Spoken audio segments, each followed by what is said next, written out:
This is the ABC7 Morning News. All right, Mike, thanks a lot. 5:45 right now. There's a new children's book out, but it's not your usual bedtime story. It's about what happens to Mommy when she decides to have plastic surgery. ABC7's Amy Hollifield joins us live from the newsroom. Amy, there's a lot of controversy surrounding this book. A lot of buzz, Kristen, but I talked to the author via satellite. He's a plastic surgeon in Florida. He insists he originally wrote this just for his patients. He said he had no idea it would get this big or create this kind of a reaction.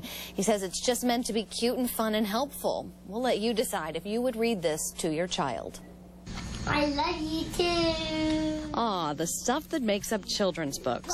Love, sharing, puppies, plastic surgery? This is not like Goodnight Moon. But it is a children's book. Plastic surgeon Michael Salzhauer knows children's books. His wife is pregnant with the couple's 5th child. He says he wrote this one about when a mommy has plastic surgery because he found his patients weren't doing a good job talking to their kids about what was happening.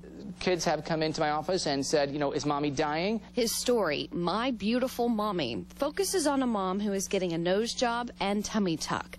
The book makes it all sound very simple and, of course, has a happy ending. I love the book because it's exactly what moms go through. San Francisco plastic surgeon Carolyn Chang says it hits the mark. Most of her patients are moms looking to lift and tuck the areas of their bodies affected by childbirth. They always say, what am I going to tell my daughter? But what the mommy tells her daughter in the book is where the book gets controversial.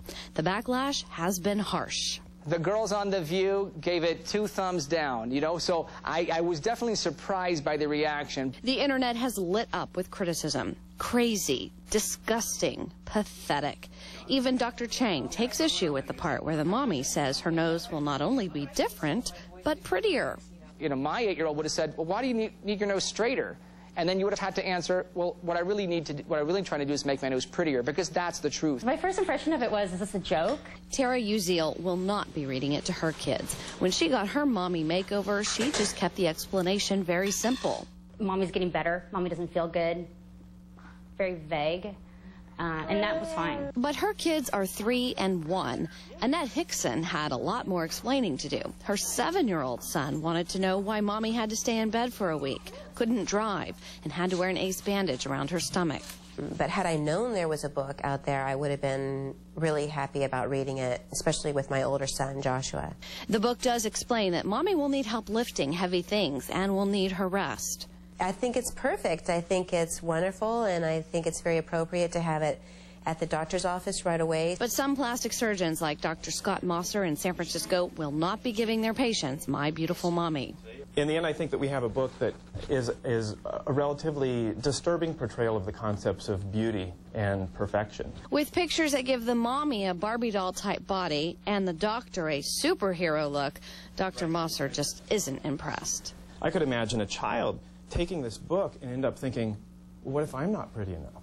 Dr. Salzhauer says he didn't intend to start a debate on plastic surgery, pointing out this is for moms who have already decided to have the procedure. This book really is a very useful tool, and I've gotten nothing but positive feedback from my own patients. Whether you want to buy it or protest it, the book comes out on Mother's Day. Live in the newsroom, Amy Hollifield, ABC7 News. Sure, that's a coincidence. For Mom? Yeah.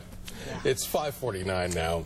How about just cook her a little brunch. That'd be nice, too. You don't want to gift your wife that. I know. Well, only if you plan on living someplace else afterwards, yeah. You know, oh, you dropping some hints there? Yeah, as a mom, how about just breakfast in bed? That's always nice. Is that it? Yeah. Okay, I can do that. Some donuts. Well, what's the weather going to be like? That's a great present. Let's look outside. Good morning to you.